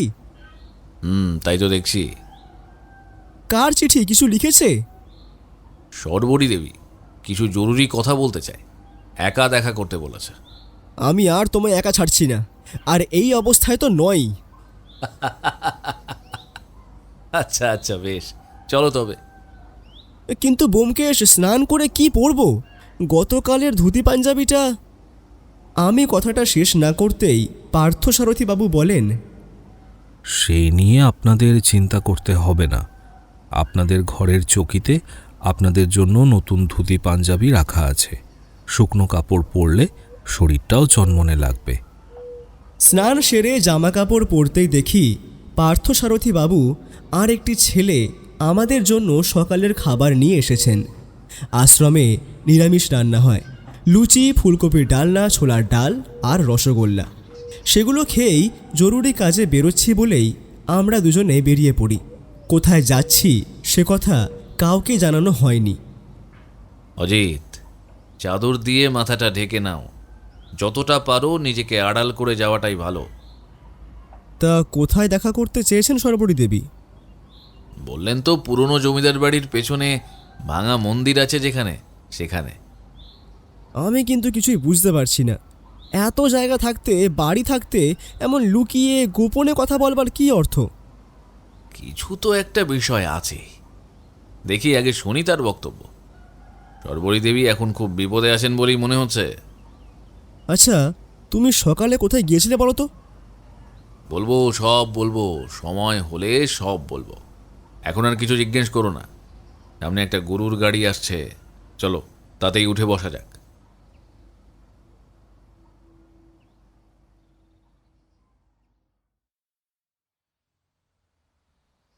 আমি আর ব্যোমকেশ নিঃশব্দে জমিদারের পুরনো বাড়ির পেছন দিকে গিয়ে মন্দিরের চাতালের নিচে গিয়ে দাঁড়াই।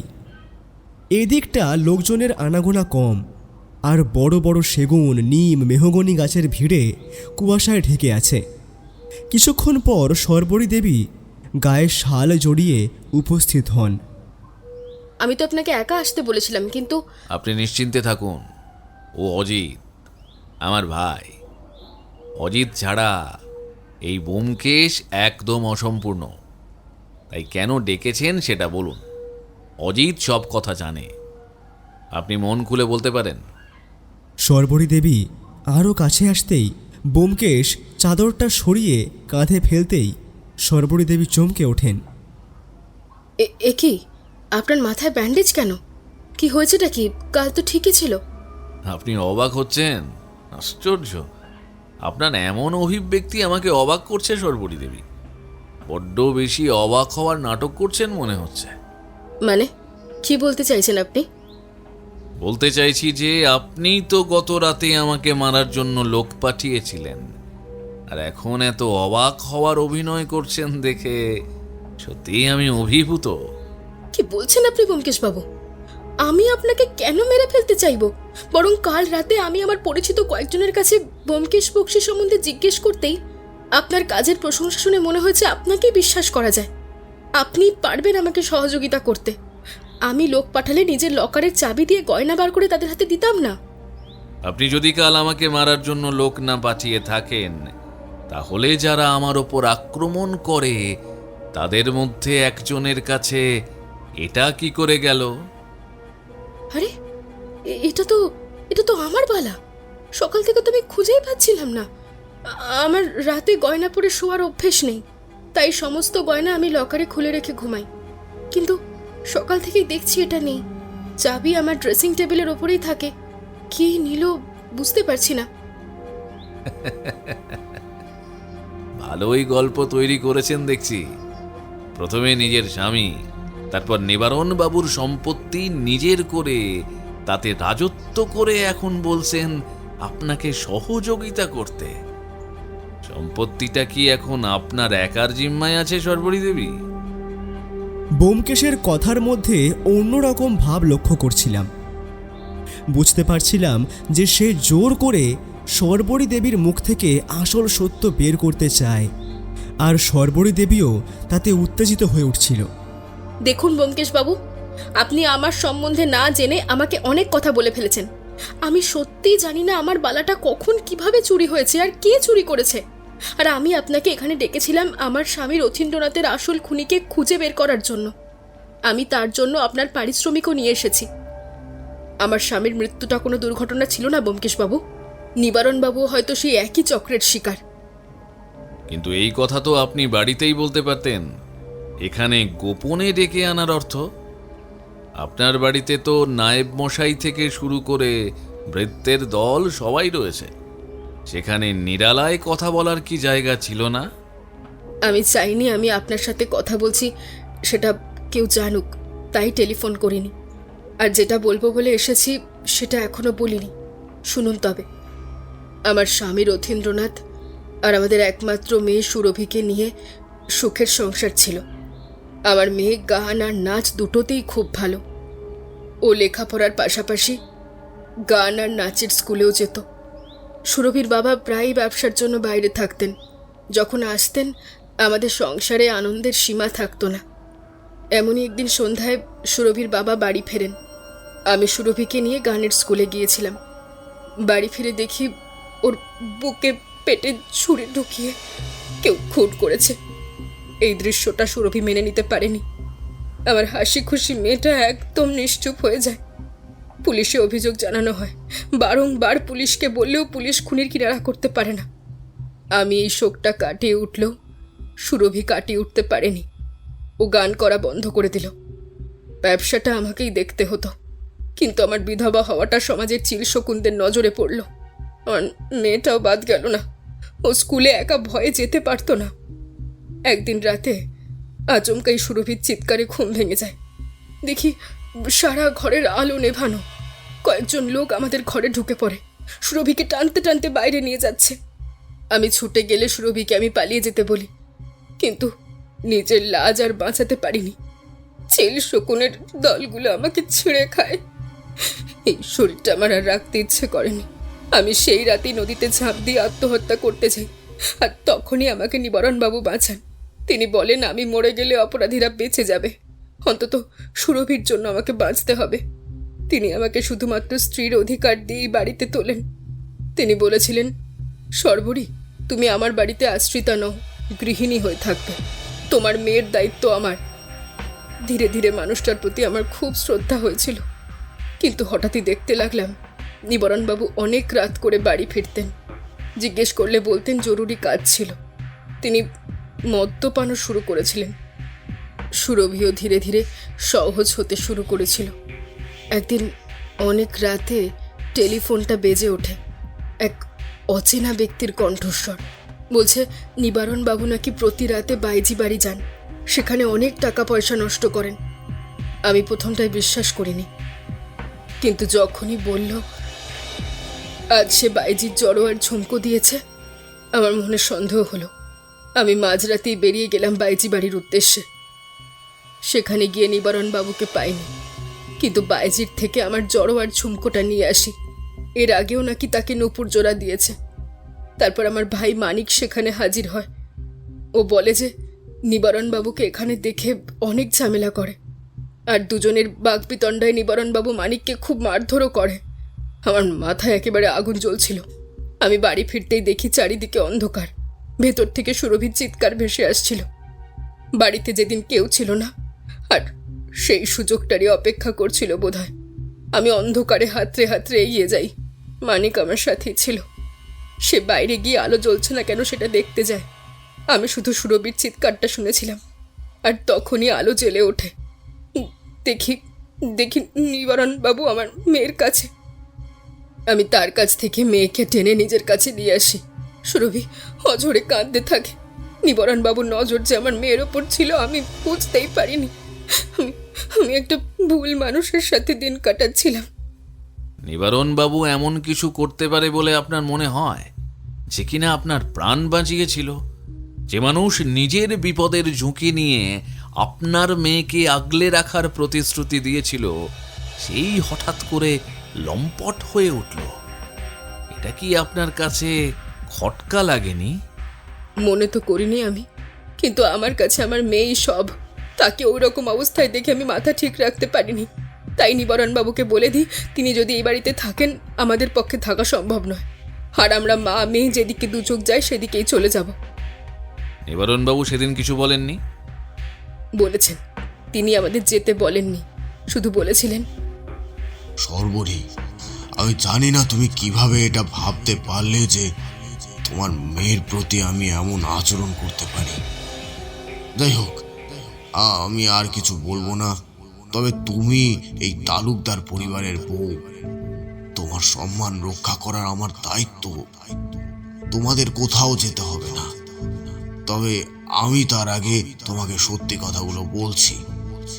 তারপর না হয় আমি চলে যাব এই বাড়ি ছেড়ে চিরদিনের জন্য। আমার উপর যে কালি ছিটিয়ে দেওয়া হচ্ছে তার উৎস তোমার খুব কাছের লোক সর্বরী। তিনি আর কিছু বলতে চাইছিলেন না, কিন্তু মানিক নিবারণবাবুকে পেছন থেকে মাথায় আঘাত করায় তিনি জ্ঞান হারান। আমি আর ফিরেও তাকাইনি তার দিকে। পরে তার আর কোনো খবর জানি না। আমি এই খবর বাইরে চাউর হতে দিতে চাইনি, এতে নিবারণবাবুরও সম্মান বাড়ত না। এরপর নিবারণবাবুর কি হলো? মানিককে জিজ্ঞাসা করেছিলাম, সে বলেছিল জানে না। নিবারণবাবু সেখানেই পড়েছিলেন অনেকক্ষণ, তারপর বেরিয়ে গেছেন হয়তো। বাহ, চমৎকার! নিজের মেয়ের ভালোবাসায় এতটাই অন্ধ হয়ে গেলেন যে নিবারণবাবু যেই মানুষটা আপনাকে নতুন জীবন দিয়েছে তার কোনো খোঁজই করলেন না। সত্যি আপনি বড়ই রহস্যময়। আপনার স্বামী নিখোঁজ হওয়ার 24 ঘন্টার মধ্যে আপনি নিবারণবাবুর দাদাকে খবর দেননি কেন? নাকি মানিক বারণ করেছিল? আমি সেই রাতে স্বাভাবিক ছিলাম না, কিন্তু তারপর ওনাকে অনেক খুঁজেছি, কিন্তু কোনো লাভ হয়নি। আমি মানিকের সাথে কথা বলতে চাই, আর সুরভির সাথেও। সুরভি একমাত্র বলতে পারবে সেই অন্ধকারে আসলে কি ঘটেছিল। সুরভি তো কথাই বলতে চায় না, তবু চেষ্টা করে দেখতে পারেন।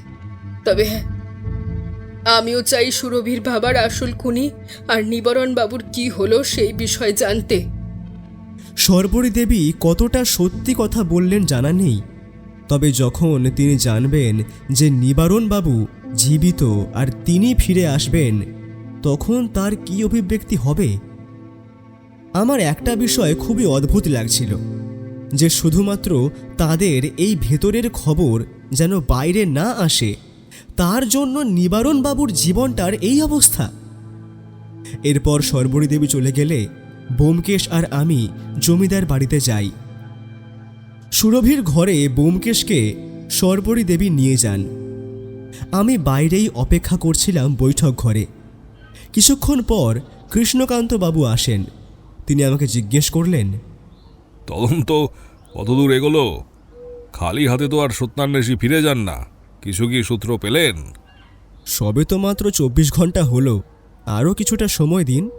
ব্যোমকেশ বক্সী যখন তদন্তে নেমেছেন, রহস্য নিশ্চয়ই উদ্ঘাটন হবে। আমি নায়েব মানুষ, ওনার ফেরার অপেক্ষায় জমিদারিটা কোনো মতে আগলে রেখেছি। আচ্ছা বেশ, আপনি বসুন তাহলে, আমি আসছি। আমার কথা বোধহয় কৃষ্ণকান্তবাবুর মনোভূত হলো না।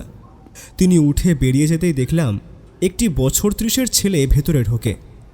দিদি, দিদি, এই দিদি।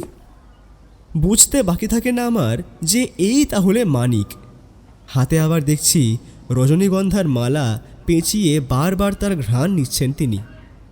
নিজের কৌতূহল আটকে রাখতে না পেরে আমি মানিকের পিছু নিলাম। মানিককে দেখে সর্বরী দেবী বেরিয়ে এসে তার ঘরে যায়। আড়ি পেতে কথা শোনা অন্যায় জানি, তবু আমি শুনতে বাধ্য হলাম। তুই আবার আজ এসেছিস, আমাকে কি একটু শান্তিতে থাকতে দিবি? সে কি, শান্তিতেই তো আছিস? হ্যাঁ, এত বড় জমিদারি তোর নিজের হাতে, আর কি চাই? দেখ ভাই, তুই ভালো করে জানিস আমি নিবারণবাবুর নিখোঁজ হওয়ার পর থেকে ওনার সম্পত্তির এক বিন্দুও নিজের জন্য খরচ করিনি। আমি আমার প্রথম স্বামীর সঞ্চয় থেকে নিজের আর নিজের মেয়ের জন্য খরচ বহন করি। দেখ দিদি, ও সব বুঝি না। তুই যদি সতী সাবিত্রী হওয়ার স্বপ্ন দেখিস, তাহলে সমস্যাটা তোর। যাই হোক, কথা বাড়াস না। দে দেখি, 1020 টাকা দে। দে দে দে। মানে তুই কি পাগল হয়ে গেছিস নাকি? এত টাকা আমি কেন দেবো তোকে? এর আগে অনেকবার তুই ব্যবসার নাম করে আমার কাছ থেকে টাকা নিয়েছিস, আর আমি টাকা দেব না। দেখ, কথা বাড়াস না। ব্যবসা মন্দা গেলে আমি কি করব? আর তুই ছাড়া আমাকে আমাকে টাকা দেবে কে? লাগে টাকা দেবে গৌরী সেন। তুই তো আমার গৌরী সেন রে। বেশি বাজে বকিস না দিদি। দে দে দে দে দে, টাকা দে, টাকা দে, টাকা দে। আচ্ছা ভাই, নিবারণবাবু কোথায়? সেদিন রাতের পর তুই ওনার সাথে কি করেছিস?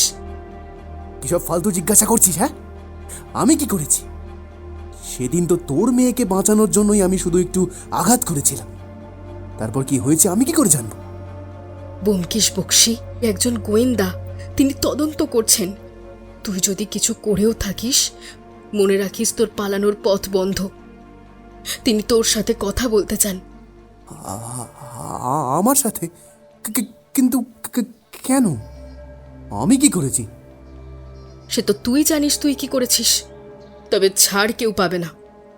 মানিক হন্তদন্ত হয়ে ঘর থেকে বেরিয়ে যায়। এরপর ব্যোমকেশকেও দেখি বেরোতে সুরভির ঘর থেকে। আমাকে ইশারা করে মানিককে অনুসরণ করার জন্য বলে। আমিও দৌড়ে বাইরে যাই। ব্যোমকেশও আসে। অজিত, তুমি মানিককে অনুসরণ করো। কোথায় যাচ্ছে দেখো। আমি আর একটা জায়গায় যাচ্ছি, তারপর তুমি আশ্রমে ফিরে যাও। আমি কিছুক্ষণের মধ্যেই আসছি। ওর গন্তব্যই আমাদের সব উত্তর দেবে অজিত। ব্যোমকেশ, সাবধান, নিজের খেয়াল রেখো। এরপর আমি মানিককে অনুসরণ করতেই দেখি মানিক নায়েব কৃষ্ণকান্ত বাবুর বাড়িতে গিয়ে ওঠে। তার মানে কি এই কৃষ্ণকান্ত বাবুও জড়িত? অবশ্য সেটা সময়ই বলবে। আমি আশ্রমে ফিরে আসি। কিছুক্ষণ পর ব্যোমকেশও এসে উপস্থিত হয়। আমরা ঘরে ঢুকতেই সুদর্শন আসে। ব্যোমকেশ বাবু, আপনি যেমনটা করতে বলেছিলেন তেমনই করেছি। এই নিন সমস্ত কাগজপত্র। আরে বাহ, চমৎকার! অনেক ধন্যবাদ সুদর্শন। আরে স্যার, আপনি আমাদের জন্য এতটা করেছেন, ধন্যবাদ তো আমরা বলবো আপনাকে। আর তাছাড়া আপনার কাজে আমি আপনাকে সহযোগিতা করতে পেরেছি, এটা আমার নিজেরই ভালো লাগছে। সুদর্শন, আমি কয়েকটা জায়গায় টেলিফোন করতে চাই। হ্যাঁ নিশ্চয়ই। বাবার ঘরে আছে একটা, আর একটা আমাদের পার্থসারথী বাবুর ঘরে। আপনি পার্থবাবুর ঘরে গিয়ে করতে পারেন। ঠিক আছে সুদর্শন, তুমি বাবা শিলাদিত্য মহারাজকে গিয়ে এই চিঠিটা দিয়ে দাও। বলবে কেউ যেন জানতে না পারে। ঠিক আছে ব্যোমকেশ বাবু। এরপর ব্যোমকেশ প্রথমে পুলিশ অফিসার নির্মল বটব্যালকে টেলিফোন করেই বলে, আজ রাত্রেই আসল অপরাধী ধরা পড়বে স্যার, আপনি প্রস্তুত থাকবেন। হ্যাঁ একদম সত্যি। ঠিক আছে ঠিক আছে। আমি ব্যোমকেশের কথায় রীতিমতো অবাক হয়ে যাই। হ্যাঁ সর্বরী দেবী, আজই অপরাধী ধরা পড়বে। হ্যাঁ হ্যাঁ হ্যাঁ, চলে আসুন চলে আসুন। তবে কেউ যেন জানতে না পারে। একটু ধৈর্য ধরুন সর্বরী দেবী, সব অন্ধকার আজ কেটে যাবে। কি ব্যাপার বলো তো, তুমি সবাইকে ডাকছো? মানে তুমি কি রহস্য উদ্ঘাটন করে ফেলেছো? এখনো না, তবে যা অনুমান করেছি সঠিক হলে আজই অপরাধী ধরা পড়বে। এরপর ব্যোমকেশ কলকাতায় ডক্টর সুকান্ত বাবুকে টেলিফোন করে। ওদের মধ্যে কিছুক্ষণ কথা হয়। তারপর ব্যোমকেশ আর আমি রাতের খাবার খেয়ে ঘরে ঢুকেই দেখি ব্যোমকেশ মধ্যরাত হওয়ার অপেক্ষা করছে। কি হে, তুমি কিসের জন্য অপেক্ষা করছো? রাত 10টা বাজে, আর বেশিক্ষণ সময় নেই, চলো বেরোনো যাক। আশ্রমটার চারিদিক ঘন অন্ধকার। সমস্ত ঘরের আলো নিভিয়ে দেওয়া হয়েছে। আমি আর ব্যোমকেশ এগিয়ে যাই। দেখি সিঁড়ি বেয়ে কেউ একজন উপরে যাচ্ছে, কিন্তু বোঝার উপায় নেই। কিছুক্ষণ পর পুলিশ অফিসার নির্মল বাবুও নিঃশব্দে এসে হাজির। সিঁড়ি বেয়ে উঠে যাওয়া ব্যক্তিকে অনুসরণ করে আমরা এগিয়ে যাই। আবছা দেখতে পাই যে সেই ব্যক্তি সোজা নিবারণ বাবুর ঘরে ঢুকে যায়। ঘরে ঢুকেই মেঝের ওপর শুয়ে থাকা নিবারণ বাবুর ওপর ঝাঁপিয়ে পড়তেই টর্চের আলোয় সারা ঘর আলোকিত হয়ে ওঠে। আপনার খেল খতম, হাতটা উপরে তুলুন। আলোয় দেখা যায় সেখানে নিবারণ বাবুর জায়গায় একটি পাশ বালিশ রাখা। সেই ব্যক্তির হাতে ছুরি, সারা শরীর চাদরে মোড়া। এবার তোমরা মুখটা দেখাও তো জাদু। কথাটা বলেই নির্মলবাবু এগিয়ে গিয়েই চাদর সরাতেই দেখা যায় বাবা শিলাদিত্য মহারাজ। ততক্ষণে পার্থসারথী, সুদর্শন আর সর্বরী দেবীও এসে উপস্থিত হয়েছেন। বাবা, কিছুক্ষণ পর সারা ঘরে আলো জ্বলে ওঠে। ঘরের মধ্যে পুলিশ অফিসার নির্মল বটব্যাল, পার্থসারথী, সুদর্শন, শিলাদিত্য মহারাজ, সর্বরী দেবী, সুরভি, কৃষ্ণকান্তবাবু আর দুজন কনস্টেবল মানিককে টানতে টানতে ঘরের মধ্যে নিয়ে আসে। ঘরের অদ্ভুত নিস্তব্ধতা ভেঙে অফিসার নির্মলবাবু বলেন, এখন আর চুপ থেকে কোনো লাভ নেই। বলুন, নিবারণ বাবুকে মারতে গিয়েছিলেন কেন? শিলাদিত্য মহারাজ কোনো উত্তর দেন না। তিনি নিশ্চুপ হয়ে বসে থাকেন। চুপ থেকে আর কোনো লাভ নেই শিলাদিত্য বাবু। সবাই বুঝে গেছে আপনি অপরাধী। বলুন। সুদর্শনের মাধ্যমে চিরকুটে লিখে পাঠান যে কাল আসল অপরাধীর পর্দা ফাঁস হবে, কারণ নিবারণবাবু মানুষ চিনতে পারছে। তিনি নিজে নিবারণবাবুর সাথে কথা বলেছেন। তাই কাল কিছু বলার আগেই আমি চেয়েছিলাম। তাই আপনি খুন করে ফেলতে চাইছিলেন নিবারণ বাবুকে? কে? নিবারণ বাবু মানুষ চিনতে পারছে, কিন্তু মহারাজ যে বললেন নিবারণ বাবুকে নিয়ে কোনো ভয় নেই। কি কৃষ্ণকান্ত বাবু, আপনিও তো বললেন কোনো ভয় নেই। আপনারা তার মানে মিথ্যে কথা বলেছেন। আপনাদের কথা শুনেই আমি সব গন্ডগোল করেছি। মানিক উচ্চস্বরে চিৎকার করে কথাগুলো বলতে থাকে। মানিক কৃষ্ণকান্তবাবুর নাম নেওয়াতে কৃষ্ণকান্তবাবুও উত্তেজিত হয়ে ওঠেন। আমি কখন বললাম যে নিবারণ বাবুকে নিয়ে কোনো কোনো ভয় নেই? কি মহারাজ, আপনি আর কৃষ্ণকান্ত বাবু তো তাই বলেছিলেন আমাকে। দেখো মানিক, নিজের ঘাড়ের দোষ একদম আমার উপর দেবে না। নিজে কি করছো সেটা দেখো। নিজের দিদির সংসার নষ্ট করতে লজ্জা লাগে না?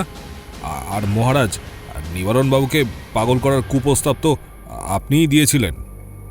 আচ্ছা, তাই তো। আমার দিদির সংসার তো আপনার জন্যই নষ্ট হয়েছে, সেটা কে বলবে? মানিক আর কৃষ্ণকান্তবাবুর মধ্যে রীতিমতো ঝগড়া তুমুলে উঠে যায়। আর তখনই ব্যোমকেশের ইশারায় সুদর্শন নিবারণবাবুকে নিয়ে এসে দাঁড়ায়। আর মানিক নিবারণবাবুকে দেখে জানলা দিয়ে পালাতে যায়, কিন্তু পুলিশ তাকে আটকে দেয়। মানিকের গালে অফিসার নির্মলবাবু সপাটে চড় মারতেই মানিক মেঝেতে পড়ে গিয়ে কাঁদতে থাকে। রথিনবাবুকে কে খুন করেছে মানিক? মানিক কোনো উত্তর দেয় না, শুধু কাঁদতে থাকে। তুমি না বললেও আমার কাছে প্রমাণ আছে মানিক। চন্দ্রমুখী, ভেতরে এসো। চন্দ্রমুখী নামে ডাকতেই একটি মেয়ে ভেতরে ঢোকে। দেখলেই বোঝা যায় যে সে একজন বাইজি।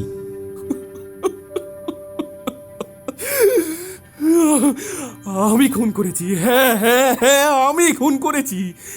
আমি খুন করেছি আমার নিজের জামাই বাবুকে। বাবা মা মারা যাওয়ার পর সমস্ত সম্পত্তি নেশা আর বাইজির পেছনে উড়িয়ে পথে বসেছিলাম। তখন জামাই বাবুর থেকে ব্যবসা করবো বলে টাকা নিয়ে আসতাম। এই কৃষ্ণকান্ত বাবু বলেছিল ব্যবসার কথা। একসাথে টাকাও লাগালাম, কিন্তু ব্যবসায় বারবার লোকসান হচ্ছিল। সেদিন সন্ধ্যাতে জামাইবাবু এসেছে জেনে টাকা চাইতে গিয়েছিলাম, কিন্তু জামাইবাবু আমাকে টাকা না দিয়ে অপমান করে তাড়িয়ে দিচ্ছিল। আমিও রাগের মাথায় ফল কাটার ছুটি বসিয়ে দিয়ে পালিয়ে আসি। কৃষ্ণকান্ত বাবু আমাকে জায়গা দেয়। এরপর পুলিশ কোনো কুল কিনারা করতে পারে না, আর কোনো তদন্ত হয় না। কিন্তু আমার কাছে টাকা ছিল না, খাবার কিনে খাওয়ার জন্যও ছিল না। দিদির প্রতি নজর পড়ল শিলাদিত্য বাবার। আমাকে প্রচুর টাকা দিল। আমি আমি দিদির বাড়িতে ঢোকার রাস্তা দেখিয়ে দিলাম। তারপর দিদিকে নিবারণবাবু বিয়ে করে। কিন্তু নিবারণবাবুর আমার প্রতি সন্দেহ জাগে যখন আমি আবার দিদির কাছে টাকা চাইতে যাই। তারপর নিবারণবাবু একদিন আমাকে এই চন্দ্রমুখীর ওখানে দেখে। আমার জন্য নিবারণবাবু প্রতিদিন বাইজি বাড়ি যেত। এটার সুযোগ নিলাম। নিবারণবাবু আমাকে আর কৃষ্ণকান্তবাবুকে বাইজি বাড়িতে একসাথে দেখে ফেলে, আর সাথে আমি যে জামাইবাবুকে খুন করেছি আর শিলাদিত্য মহারাজই যে দিদির মান সম্মান নষ্ট করেছে এই কথাগুলো শুনে ফেলে। নিবারণবাবু দিদিকে সেগুলো জানাতেই যাচ্ছিল, তখনই অন্য একটি ছেলেকে দিয়ে দিদিকে টেলিফোন করলাম। দিদির কাজের মেয়েকে দিয়ে আগেই জড়ুয়ার ঝুমকো চুরি করে এই চন্দ্রমুখীকে দিয়েছিলাম। দিদি বিশ্বাস করে যে নিবারণবাবু এখানে এসেছিল। এদিকে শিলাদিত্য মহারাজের নজর সুরভির ওপর ছিল। সেদিন রাতে শিলাদিত্য মহারাজই গিয়েছিল সুরভির কাছে। দিদি আসার আগে আলো নিভিয়ে সুরভির কাছে যায়।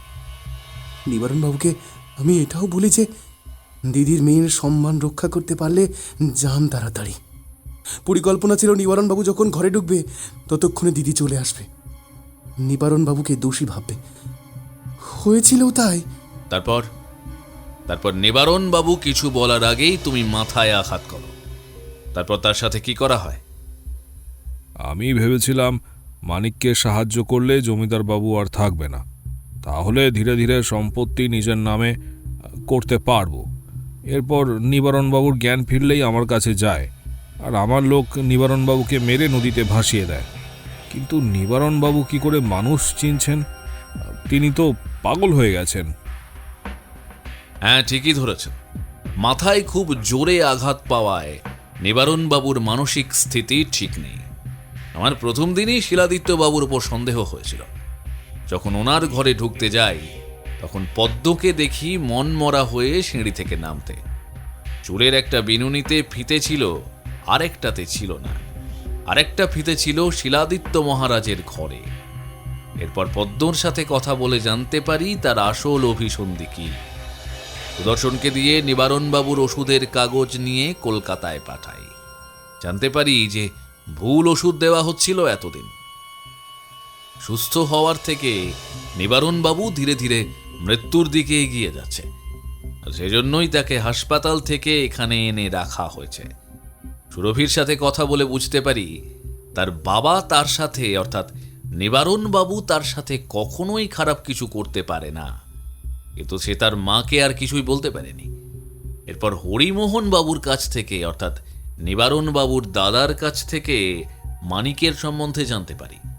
তারপরেই পরিকল্পনা করি যে অপরাধীকে আজ রাতেই ধরতে হবে। তবে অফিসার, এই আশ্রমের রোগীদের যিনি চিকিৎসা করেন সেই ডাক্তারকেও অ্যারেস্ট করতে হবে, কারণ নিবারণবাবুকে তিনিই ভুল ওষুধ দিচ্ছিলেন। শিলাদিত্য মহারাজ নিজের অপরাধ ঢাকার জন্য নিবারণবাবুকে তিলে তিলে মারতে চেয়েছিলেন।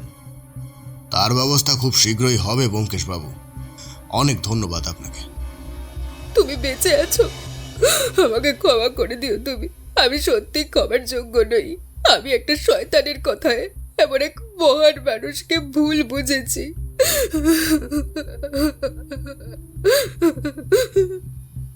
সুরভি গিয়ে নিবারণবাবুকে জড়িয়ে ধরে। নিবারণবাবুর চোখে তখন এক অদ্ভুত শূন্যতা। হয়তো তিনি অতীত ভুলে গিয়েছেন, কিন্তু তার হাসির মধ্যে এক অদ্ভুত তৃপ্তি ছিল। কিন্তু ব্যোমকেশ, তোমার উপরে কারা হামলা করেছিল? যদি সর্বরী দেবী না হন তাহলে কে? যেটা পদ্ম বলতে পারবে। বাবা, মহারাজ টেলিফোনে কেউকে বলছিলেন যে আজকে তৈরি থাকতে। যেভাবে নিবারণবাবুকে মেরেছিল সেভাবেই ব্যোমকেশ বক্সিকে মারতে হবে। আমি পদ্মকে সকালে বলেছিলাম শিলাদিত্য যেভাবে পদ্মকে শারীরিক নির্যাতন করছিল সেটাও কাউকেই বলতে পারছিল না। আমাকে বলে, আমিও শুধু শিলাদিত্য বাবুর উপর নজর রাখতে বলি। পদ্মই কিন্তু আজকের রহস্য ভেদে আমাদের সব থেকে বড় ইনফরমার। সর্বরী দেবীর বালাটা? যেটা ইচ্ছে করে চুরি করে ওই লাঠিয়ালদের মধ্যে একজনকে দেওয়া হয়, যেন সন্দেহের তীর সর্বরী দেবীর দিকেই যায়। শিলাদিত্যবাবু চেয়েছিলেন আমরা যেন সর্বরী দেবীকে অপরাধী ভেবে ওনার ওপরেই তদন্ত সীমাবদ্ধ রাখি। অনেক ধন্যবাদ ব্যোমকেশবাবু। আমার আমার ভাবতেও লজ্জা লাগছে যে এমন একটা মানুষের সান্নিধ্যে ছিলাম যার চরিত্র আর মানসিকতা এত নোংরা। ছি! আমি তো ভগবান মনে করতাম, আমার বাবা ডাকি, আমরা বাবা ডাকি সবাই। ছি ছি ছি ছি ছি। এরপর তোমরা ওই আশ্রমের এই দেশপ্রেম ও সমাজসেবা সংস্থার দায়ভার নাও আর স্বচ্ছতার সাথে পরিষেবা দাও। আমি সব সময় তোমাদের সাথে আছি। এবারে বাড়ি চলো, তোমার মাথার চোটের সঠিক চিকিৎসার দরকার। বৌঠান এবারে তোমার বাড়ি থেকে বেরোনো বন্ধ করে দেবে, দেখো।